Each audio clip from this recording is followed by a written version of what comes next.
I have spent decades learning science and math, statistics, everything from quantum mechanics all the way to environmental science, biogeochemistry.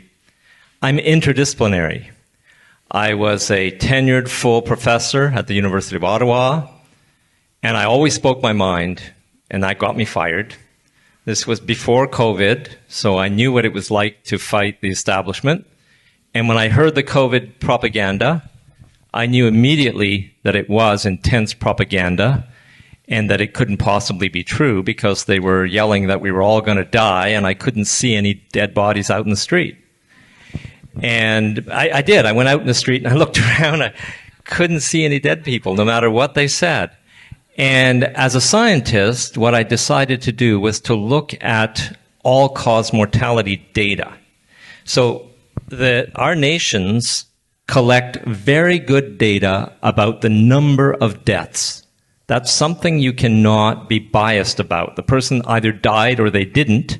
You know that they died, you know their age, you know where they died, and you collect that data. Countries collect very good data about deaths and births.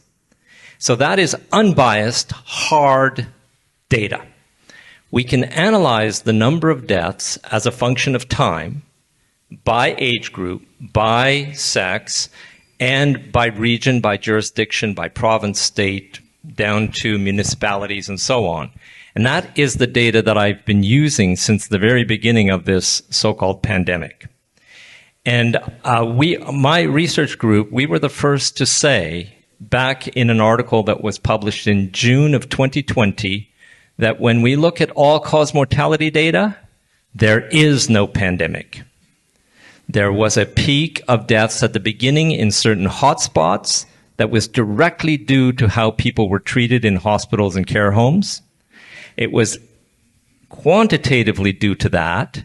There is no, so I can tell you, after 3 years of intense study that we are continuing, I can tell you the following thing.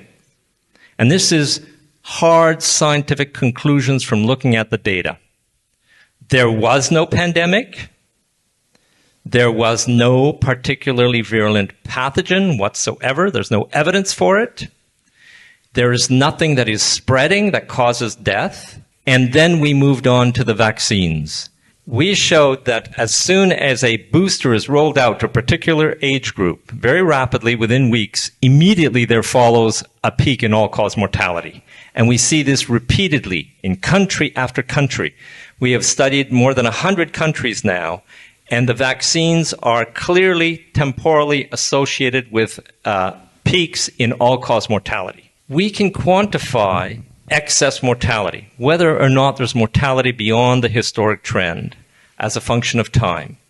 And what we find is that in more than half of the countries around the world, there is absolutely no excess mortality in the entire period from the time the pandemic was declared in March of 2020 all the way to until mortality starts to increase when the vaccines are rolled out.